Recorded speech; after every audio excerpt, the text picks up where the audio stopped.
Bonjour, cette capsule porte sur les angles. Mais avant de vous parler d'angles, je vais juste vous rappeler ce qu'est un segment, une droite et une demi-droite. Donc pour un segment, on a deux points qu'on appelle deux sommets, généralement marqués par une lettre majuscule. Donc on a la lettre A ici, on a la lettre B ici, et on a la ligne droite entre les deux, donc qui part de A qui va à B. Et ça s'appelle le segment AB. Et au niveau de la notation, on met les deux lettres majuscules, le point de départ et le point d'arrivée, avec une petite ligne horizontale par-dessus, et ça forme un segment.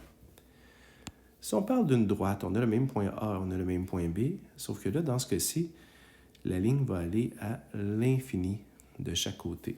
Okay? Donc, on imagine une grande ligne qui passe par le point A et par le point B, qui va à l'infini de chaque côté. Et ça s'appelle donc la droite AB.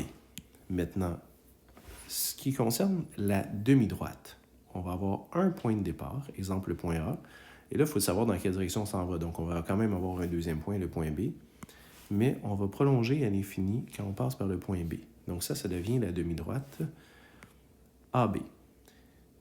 Mais évidemment, on pourrait, avec le même AB, exemple, si je prends un point A et je prends un point B, on pourrait avoir la demi-droite BA. Et là, la différence entre ici, demi-droite BA et le demi-droite AB, c'est que dans le fond, on remarque ici que la première lettre qu'on va mentionner, c'est le point de départ. Okay? Donc, si on part à B, donc c'est BA. Tandis que si on a la demi-droite AB, on part du point A et on s'en va vers le point B. Et c'est après le point B que ça dépasse vers l'infini. On s'intéresse à ça parce que, si on regarde un peu plus bas, les angles sont formés par deux demi-droites. Donc, ici, j'ai tracé un angle.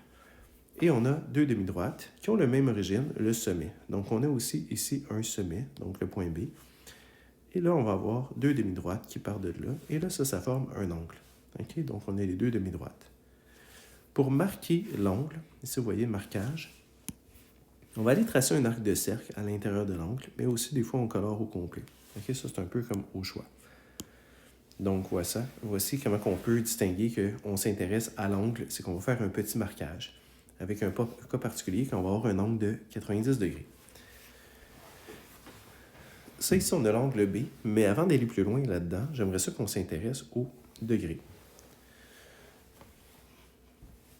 Si on avait un cercle, exemple comme ici, une pizza, puis on voulait la partager en 360 petites pointes, on aurait, chaque pointe aurait au centre, là, si je faisais deux petites lignes, là, comme au centre, un genre de mini-pointe, là, ça serait une mini-pointe de genre 1 degré. C'était partagé en 360 parties égales.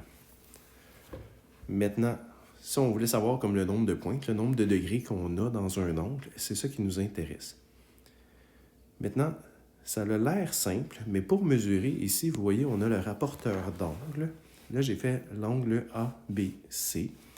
Je l'ai marqué avec ou prenez l'angle B, là. C'est pas important pour l'instant. Je vais revenir là-dessus tantôt avec la façon de nommer les angles.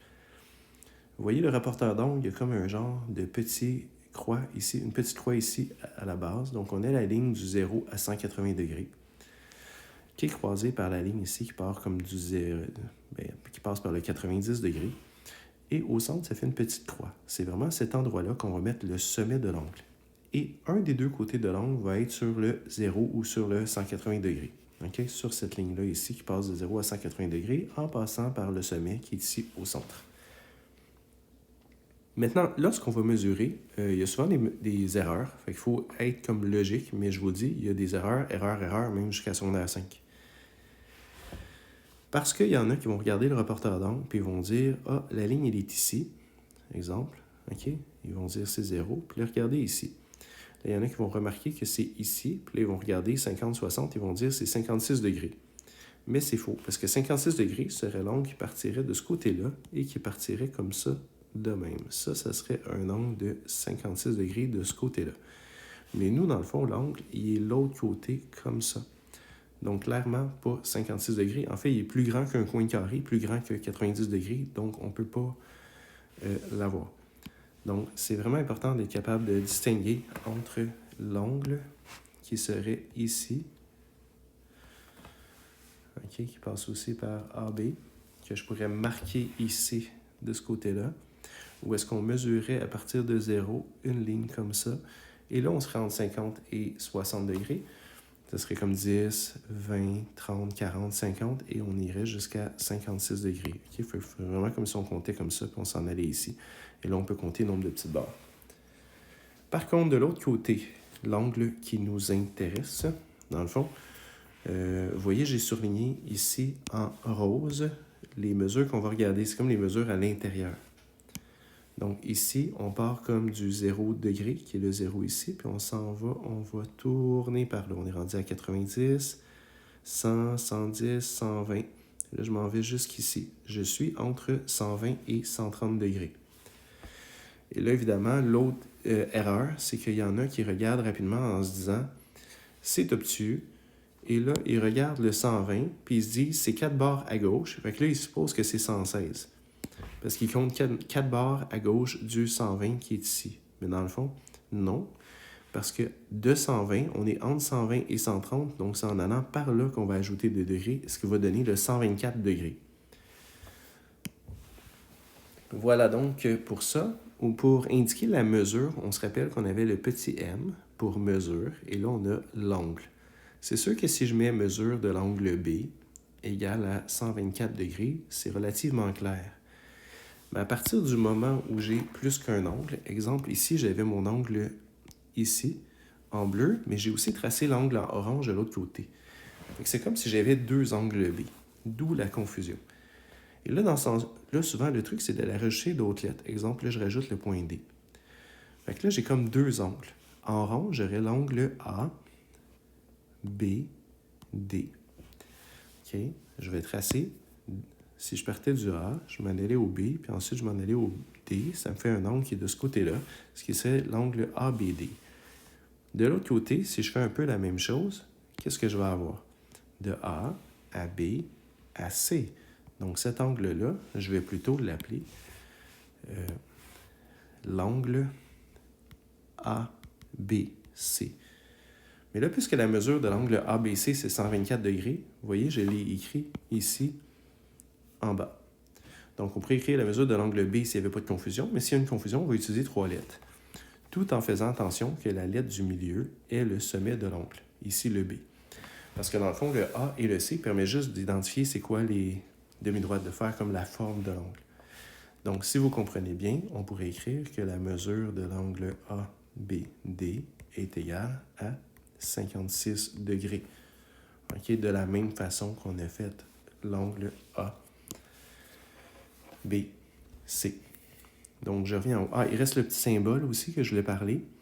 Remarquez ici, au niveau du symbole, je parle de degrés depuis tantôt, qui est l'unité de mesure, mais c'est vraiment un petit cercle qui est comme en exposant, mais pas un zéro. C'est pas 37 à la 0. Ça existerait en plus en mathématiques. C'est vraiment supposé être un vrai cercle. Je vais essayer d'en faire un parfait. Là. Donc, ça devient 37 degrés. Je remonte en haut. Juste vous montrer rapidement. Évidemment, si je fais 2 lignes droites qui se croisent, ça crée plusieurs angles. Vous voyez ici, juste pour porter une petite attention. Si je prends l'angle APB, ben, ce serait comme de A à P, de P à B. Tandis que si je prenais l'angle BPC, ce serait comme de B à P, de P à C. Donc, on voit que quand il y a de la confusion, on utilise plusieurs lettres. Maintenant, c'est quand même pratique de pouvoir utiliser une seule lettre. Fait que si on a comme ici à droite, là, je vais juste passer un commentaire. Exemple, si vous avez comme ça, juste un angle, où est-ce que c'est clair, c'est lequel qui est marqué, c'est l'angle A, qui est ici obtus. On reviendra sur la classification après. Où est-ce qu'on utilise une seule lettre? Bien, règle générale, on fait ça pour les angles aigus, les angles droits et les angles obtus. Je reviens sur le type d'angle. Si on avait un genre d'angle où est-ce qu'on a un sommet, puis là, on part d'une ligne, on s'en va au sommet, on revient sur lui-même, mais qu'il n'y avait aucun degré, on appellerait ça un angle nul. Entre 0 et 90 degrés, qui est comme le coin d'un carré, on appelle ça un angle aigu. Angle droit, ce serait 90 degrés. Et là, on va porter une petite attention particulière à l'angle droit, parce que dans le fond, si j'arrivais pour tracer mon angle droit comme ça, et je pourrais aller le marquer comme d'un petit coin de carré. En fait, c'est super important, cette notation-là du petit coin de carré. Ça représente un angle de 90 degrés, même si je ne l'avais pas écrit. Juste le marquage de l'angle, imaginez que ce n'est pas écrit. OK, j'efface à 90 degrés. Oups, j'ai tout effacé. Si j'efface à 90 degrés, on peut supposer que l'angle est 90 degrés. À ne pas confondre avec un angle, comme j'ai déjà vu dans un examen du ministère, où est-ce que les gens regardaient l'angle et disaient « Hey, c'est un angle droit! » Mais à l'intérieur, il y avait un arc de cercle. Mais dans le fond, la vraie mesure de l'angle ici, c'était genre 89,7 degrés. Donc, si on a un angle avec un petit marquage comme d'un petit carré, c'est vraiment 90 degrés. Sinon, ça pourrait être tout proche de 90, mais pas 90. Donc, faire vraiment attention. Et tout ça, je rappelle, ça s'appelle un angle droit. Ensuite, on a l'angle obtus, qui est plus grand que 90 degrés jusqu'à 180 degrés. L'angle plat, qui est comme la moitié d'un cercle, 180 degrés. L'angle rentrant, c'est l'angle qui est comme plus grand que 180 degrés. Fait que souvent, quand on l'identifie, peut-être juste faire attention, on pourrait partir ici et on a un angle. Et là, quand je fais le marquage, c'est vraiment le marquage qui va montrer que c'est l'angle à l'extérieur. OK? Et là, on obtient ici un angle rentrant. Et l'angle plein, qui est l'angle de 360 degrés. Par rapport à ça, vous allez faire la page 136 et 137 du cahier d'exercice Sommet secondaire 1. Merci.